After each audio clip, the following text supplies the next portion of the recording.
Excellent. Wonderful. Welcome, everyone. Good morning, and how's everybody doing on the second day of Trailhead DX? Yeah, did you have fun last night at the event? Cool. Stevie Wonder's great. I myself was not able to partake in it, so I had to live vicariously through photos that were being sent to me, and that was great. But welcome today. What we're going to be doing is we're going to be talking with a few of our future rock stars here that are going to be coming into the ecosystem, the Salesforce ecosystem, very shortly. This is actually a presentation that features folks from our Accelerate program. And the Salesforce Accelerate program is a 3-month program to help promote innovation within the AppExchange ecosystem and to bring innovative solutions to Salesforce customers. And our theme for this particular batch is industries, which is why we actually have this particular topic, industry disruption. Because the folks that we have here on stage, I think that you'll see in a moment or two here, I believe are truly helping to disrupt 2 key industries here, which is retail, hospitality, travel, things like that, and also healthcare. So before we get started, of course, we have to have our forward-looking statement slide.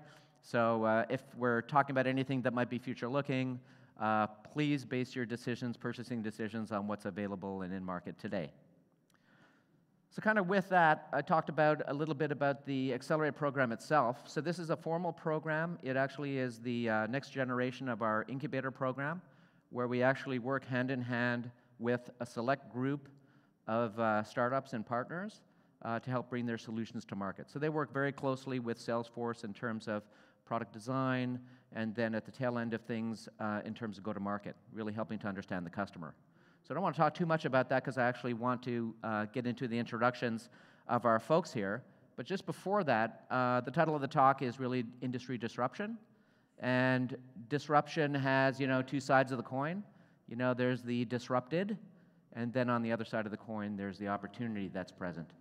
And I think you can hear from Salesforce in terms of how we're looking at the market and going from 10 billion to 20 billion in revenue.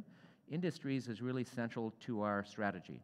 And I think that it provides, from a startup perspective, keen opportunities for everyone. And the opportunity in question that we're talking about in terms of the industries themselves, everybody knows that healthcare, we all talk about healthcare spending in the US in particular being kind of wildly out of step. But globally, we're looking by 2020, at closing in on $9 trillion in spend. It's a phenomenal amount of money. So clearly, there's great opportunities for digital disruption within that industry to help to rein in cost, hopefully improve efficiencies, and actually create better outcomes for patients. And then on the retail side, everybody's talking about how kind of Amazon has eaten the brick and mortar's lunch, and everything's going online now. But really what we're seeing in retail is a phenomenon where we're looking at a multi-channel approach in terms of understanding the customer. So for those folks that actually do have brick and mortar presence, it's so important for them to be able to capture that particular customer and get them early in the journey, perhaps when they're doing research online, shopping online, and being able to extend that experience to them when they actually do come into the stores. So that's yet another opportunity for disruption. And we're going to be hearing a little bit from Carlos here and from Vicky as well, but in particularly in terms of retail, you can segment that into other industries, and travel and hospitality is another one of those industries that is ripe for disruption. So with that, what I'd like to do is provide some introductions here for our folks. So just very high level, we have Carlos Garcia here, who's the founder and CEO of Hyper. And we have Vicky Harder, who's actually VP of Product Solutions over at Higgy. And I'd like them to provide an introduction. Just help us, help the audience here understand who Hyper is and Higgy is and what it is that you do and how you're going to disrupt the industry. Well, Mike, thank you for having us here. And I would start by saying Hyper helps companies with physical locations, so think retailers, hotels, acquire and engage high-value customers in the context of locations. We help them identify, do location resolution and identity resolution of high-value customers at their locations and at similar locations, and bring them into their systems of record, primarily Salesforce, for them to be able to properly acquire them and then engage with them. Interesting. And Vicki? Thanks, Mike. It's great to be here. Higgy actually is a population health enablement company. We help employers, payers, and providers reach, know, and manage their population. So we have a series of health stations across the United States. You can see one on the screen there, as well as a mobile and web presence. And we use that to meet the consumers where they are in their everyday life. No copays, no cost share, sharing, knowing their numbers, measuring their biometrics and their weight, blood pressure, knowing a little bit more about their own health, taking some next steps or action steps into their own health, and agreeing to share that information with those that can really bring that to fruition. Cool. And that's actually just a little show of hands here. How many folks have actually seen one of those Higgy stations like in a Walgreens or a Rite Aid? You know, so it's interesting to note that, you know, that provides a service like a B2C service, if you wish, a consumer-focused service, that you get your data right there. But what's interesting is that with that data being collected, you can do interesting things with it. And then that feeding that data actually into other elements, if you went within the healthcare system. So why don't we actually start with that? So what's the Higgy vision in terms of, you know, clearly you have the device, you're collecting the data. So how ultimately is that going to help, you know, other folks within the value chain? And explain who are the others in the value chain. Sure. So the footprint of stations is really where we started. That was our bread and butter. That was where we really looked at engaging populations. And patient engagement is something that every health organization struggles with, particularly as they enter into value-based care. They need to understand their population. They need to connect with them in a way that's meaningful, and then stay connected to try to change outcomes or improve health results. You know, that footprint, 78% of the U.S. population is within 5 miles of a station. So our footprint reaches people that are really hard to reach in rural America, really across the nation. And our stations are also in community centers, in homeless shelters, in places where, you know, the very needy populations exist but don't always have access to care. We also saw, though, that was a great opportunity, you know, that with that opportunity to serve individuals was also the opportunity in population health to look at global populations and being able to move the needle on cohorts of patients. And so we developed and defined some healthcare solutions that reach out to payers who want to know their populations better. You know, health plans have changed and shifted in their focus. It's not just about paying claims. It's about, you know, cost containment, value, and adding quality to systems. So payers are a big part of our ecosystem, as are providers who are trying to reach hard-to-reach Medicaid and other populations and in new and novel ways. And then last but not least, employers. You know, our network of stations makes it easy for employers such as trucking firms whose employees really are scattered across the nation, don't have a central office to go to, and yet they can go to a Higgy station anywhere and get engaged with their health. So it's really a great opportunity. Right. And I think it's quite interesting also in terms of just trying to think about how that data can be used just within, you're saying like from an employer perspective, yeah, feeding it into wellness programs, having a healthier population, driving down then costs, increasing productivity for the workforce and things like that. These are Absolutely. Things that we don't really think about too much, but a well orchestrated and architected solution can make that seamless. So imagine having that data within Salesforce, being able to affect that within the context of just everyday use. So also, just Carlos, just helping us understand actually how your technology would be used. So understanding, you know, a customer base by location is interesting, but do you have like an example in terms of like, you know, clearly I know in terms of like some of your customers, but give an example in terms of how your technology would be used to actually improve customer engagement and then ultimately start to drive increased profitability. Yeah. So the problem that we are solving for our partners, companies like Marriott International, it's a multi-billion-dollar problem for them. It's that basically they do not know the vast majority of their customers. And by bridging that gap between digital and physical, we help them connect with those customers and bring profile enrichments to their CRM. So now they know an unknown customer that has been staying at one of their properties, but booked through an OTA, through a third party like Expedia, Booking.com.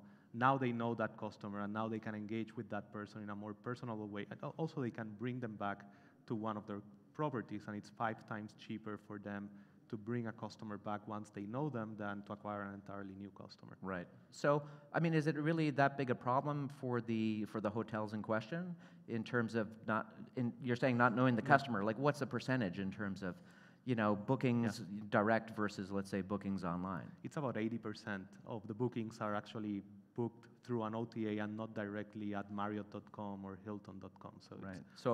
So majority of those individuals would be unknown to the hoteler. And to your earlier point, like those are the disruptors to these industries, right? Like you have companies that have disintermediated the operator of the hotel from their customers, and now they are, and not just OTAs, but also companies like Airbnb are external forces that are disrupting their business. So now they are looking for ways for them to level the playing field. And the way that they level the playing field is by acquiring more data, because they are challenged by not having the global scale of data that an Expedia will have across all the hotels in the world. So leveraging their physical locations is key. That's one of the key assets that they have. And Hyper, in a way, helps them make location the heart of their marketing, thinking that that location is the epicenter of a source of relationships with customers that then can have a positive ripple effect at the scale of a multi-billion-dollar company. Of course. And how many folks remember seeing in the keynote the Marriott story that we had? Yeah, so if you actually can just extend that, there's already the notion of being able to identify a known customer as they're actually entering your premise. But then if you think about it in terms of having this augmented data, it actually provides the true 360-degree view of the customer, which is really cool. So just in terms of the disruption theme, where do we see the key elements of disruption? Why don't we start with healthcare? Because healthcare, it isn't that it's the largest opportunity, but I think it's something that touches everybody's lives, right? Whether you want it to or not.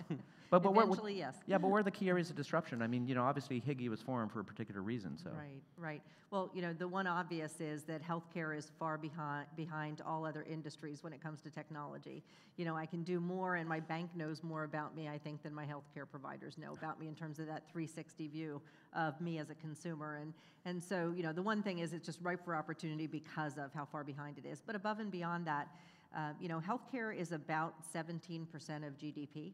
And out of that 17% of the gross domestic product, which is growing at a rapid pace, 84% of it is related to chronic conditions. And so there are people with 2 or more chronic conditions, age 65 and above, and we have a huge aging population that's really going to be a burden to the younger folks, as well as the concept of allowing the younger population to stay healthy, keep healthy, and not face those challenges in the future. So it's ripe because of financial drivers, cost drivers. As consumers have had to share far more of out-of-pocket expense, there's always a premium, a copay, a deductible, something that they're facing. And, as they go through their life in their health journey, whether it's families or whatever, you realize how important it is to understand how to navigate the healthcare system. And so consumers are now driving and asking for the new tools. AI has had a big impact in healthcare. Lots and lots of artificial intelligence to predict risk, to anticipate things. Genomics has had a huge disruption in healthcare. And then I think the one that affects Higgy the most is really that unbundling of primary care, where there's a knowledge that primary care isn't accessible across the nation. It's a costly model. Brick and mortar care is not the cheapest way to deliver healthcare. And so it's ripe for disruption in unbundling those healthcare services and yet maintaining that connectivity and value. For sure. And then Carlos, do you want to maybe add to the industry being ripe for disruption, beyond just even, travel and hospitality? Well, in the opening statements, you talked about Amazon, and that's a case where retailers their data is in silos and it's small compared to, of course, all the data that an Amazon has. So these companies talk about digital transformation. From my perspective, digital transformation is code for we need internal disruption. We need in disruption happening from the inside out. We need to reinvent ourselves. And the first step towards that is, first of all, it's not easy to do that. You have to swim upstream to understand the macro trends and then go to that source of the problem. And the problem that we have identified across not just hospitality, but healthcare, retail, is that companies that have locations are challenged by the lack of data, and that's the source of their problem. They have these larger external forces that have all this data that they should have about their own customers, and we are trying to help them level the playing field by acquiring more data about their customers and using their locations, which, by the way, it's one of the assets that they have that their disruptors do not have, right? Sure. So, and which is not going to be there for long because, as we've talked about, Amazon is now going back into physical retail and opening stores and invading the brick and mortar world as well. So, but that also makes a case for this is the time. This is the time for companies to truly adopt that digital disruption mindset, digital transformation internally, and be able to rise above the challenges that they have. Right. So both of your companies actually have very innovative technology and solutions. What's interesting is that in both cases, you're generating a significant amount of data. And then ultimately that data needs to be purposeful, useful, actionable. So why don't we actually talk a little bit about in terms of how Salesforce actually helps you then bring your smarts, your intelligent, your IP, actually to the point where it can actually be utilized by others. So how does, from Higgy's perspective, how does Salesforce help you reach your customer and help to provide context to that data? So what we really love about Salesforce is the ability for Health Cloud to contain normalized data that can be used for purposes, for workflows, for triggering actions and next steps. You know, actionable data is more important than just plain data, obviously. Being able to look at your cohorts of patients as well as at an individual level is incredibly important, and we're able to do that through Health Cloud. Above and beyond that, you know, our customer base, employers and providers have really embraced the concept of how important the client relationship management is, and building on Salesforce with that trust, security, and success that they've had in the CRM world really helps bring credibility to our organization through the apps that we deliver. So we've been very happy to build on Salesforce. Very cool. So, and it's very interesting also from the perspective that you have multiple points of intersection. Health Cloud obviously you know, welcomes partners such as yourselves, because it actually enriches the experience of our end user, our collective customer, and actually helps to deliver that comprehensive solution. So that's actually very exciting to see. We're hopefully going to be seeing a little bit more of that in a few weeks. In about 3 weeks, we have our graduation, which is going to be interesting. And so, Carlos, yourself, in terms of Salesforce, so how is Salesforce going to be helping you to, you know, actualize and deliver that solution? So it's obviously how we are leveraging Salesforce, but for us, it's also about building a win-win situation with Salesforce and with our partners. So it's that triangulation of partners that we share. They are making it a mandate for us to bring the treasure trove of data that we have into the Salesforce clouds. Right. So we are bringing the context of location into the Salesforce clouds because our clients are demanding that from us. Salesforce is their system of record, and we need to bring that data to a place where it's truly actionable for them at a larger scale. By doing that, we feel that we bring value to the Salesforce clouds, and at the same time, this is opening immense opportunities. My next board meeting is going to be easy because I am going to be able to tell our board members how we have closed all these deals in conjunction with Salesforce. So, right. So that is, it's more of a, the way I see it, it's more of a romance and a friendship than just how do we extract value. Of course. Can you tell me a little bit about, like, for example, obviously in terms of the data, it's very useful from a customer service perspective, but then also from a marketing perspective, like how would a customer like Marriott use your data?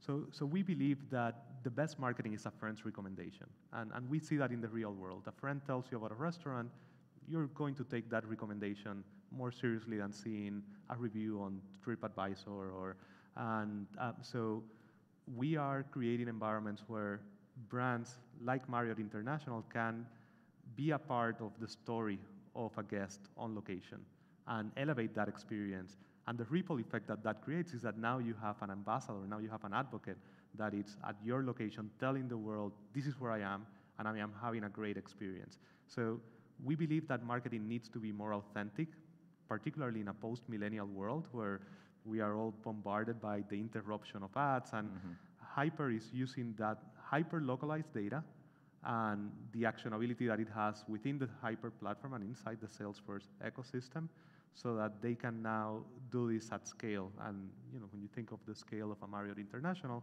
we're talking about close to 7,000 hotels, close to a million guests on a daily basis that are staying at their properties. How can we leverage that data at that massive scale and give them the edge that they need to be able to compete with those external disruptors? For sure. And just leading into that as well, part of the exercise, I think, in terms of reaching the customer, just within the Salesforce context, is actually delivering through the App Exchange.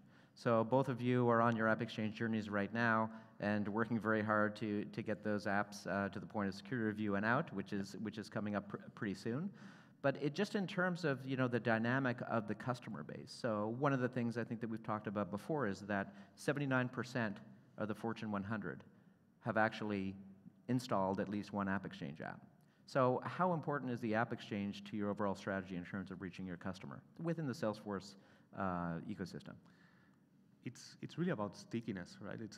We have a platform that by itself, it could be seen as a point solution.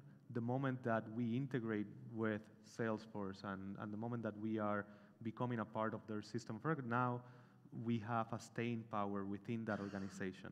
We are, again, bringing value to the Salesforce SEs and AEs that are trying to expand that account by also giving them that glue that makes the platform also more sticky. But in our case, we're looking for that opportunity to tap into a market that is already installed, and Hyper is a power-up for their Salesforce instance. Right, which makes sense. Again, it's just driving additional value into the solution itself. And from Higgy's perspective, Vicky? Yeah, I mean, part of it is certainly, as I said, that trust relationship. When it comes to any value-based care organization, they're looking at their relationship with their customers as a primary relationship, and so they need that trust and security of the data and that kind of thing. And I think, Salesforce brings that credibility, which is really important to us. Above and beyond that, though, it allows the opportunity for our customers to have some flexibility. Do they need a wellness program and one of our partners that may play in that area? Or do they need something like a care coordination? When you stratify populations real time, you have various needs across the continuum in terms of what those populations need to address risk. And we have partners within the ecosystem that really can help make that a reality for organizations on a more timely basis, delivered more seamlessly. It really shows a lot of value. Yeah, that's actually an interesting point as well in terms of just the partner ecosystem. You yourselves may be bringing in, for example, partners into the more collective ecosystem, but there's already other players within the ecosystem itself. One of the things that we're doing within the cohort itself is that we have other healthcare companies as well that are focusing on different aspects, whether it be patient care, provider side, or whatever, that ultimately provides an opportunity from a business development standpoint, from a solution standpoint, to interact with as well. I think, Mike, we're also leveraging relationships with Salesforce. As you said, it's not just a friendship, it's also a romance. Without a doubt, it really is important to us. We have, the healthcare sales cycle is a pretty long cycle. It takes a long time to get to all the key stakeholders within an organization. And by using Salesforce, they have some connections that we may not have, or they're reinforcing the value of our solutions so that we can work together in our market plans, in our business development. It's really great. Which is really cool. So I'm interested in terms of the other folks in here. How many are you? How many of you are startups? Okay, we got some folks there. And in terms of other folks, in terms of the industry disruption, are you on the side of the disruptor, or are you being disrupted? Disruptor. Okay. So what's interesting here is that the program at Salesforce, in terms of what we're trying to do with the Accelerate, is helping our startups understand the Salesforce ecosystem and the opportunity there.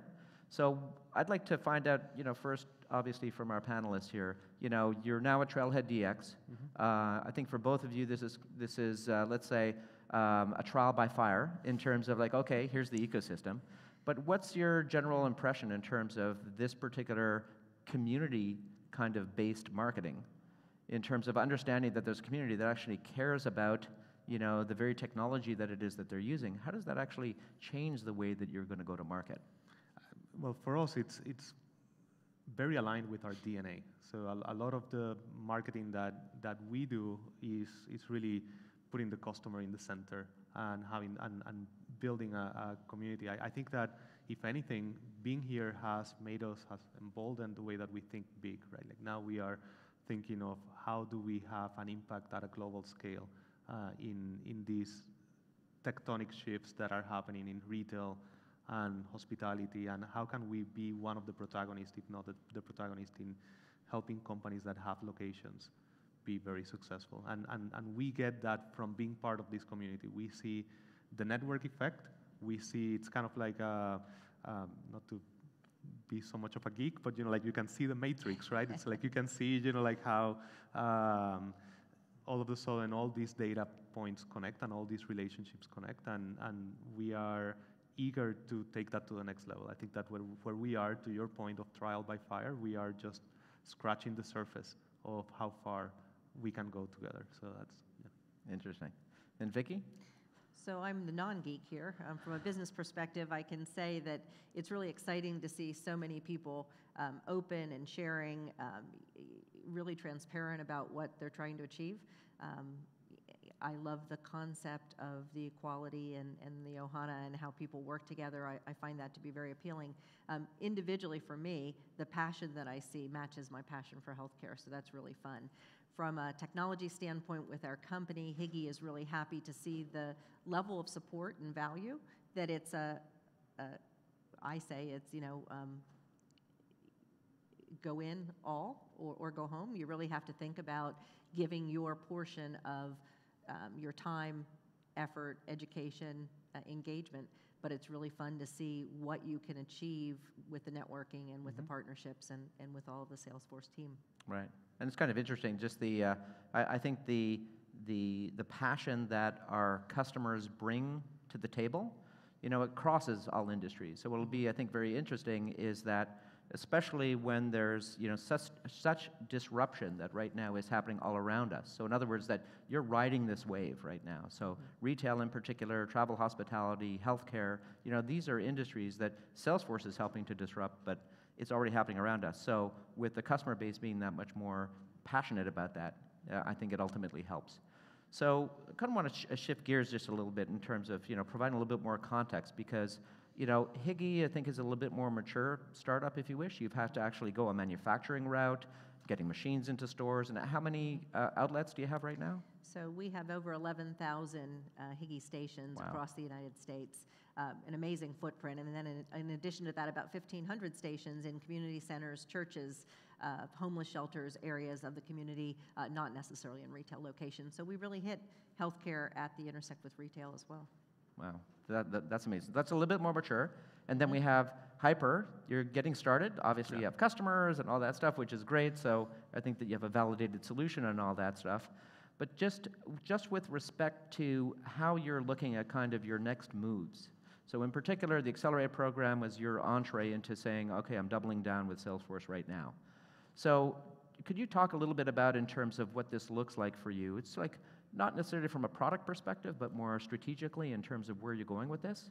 So within the next, let's keep this close, within the next 6 to 8 months, what are the top things that you're going to be doing as a CEO, as somebody who's actually influencing the product direction? What's top of mind for you in terms of affecting the change that you want to see and actually, making that big step, bold step forward into market? I want to start with you, Carlos. Sure. So, we're trying to live up to the name Hyper. And even though we are a 2-year-old company, today we have over 20,000 businesses, locations using our platform.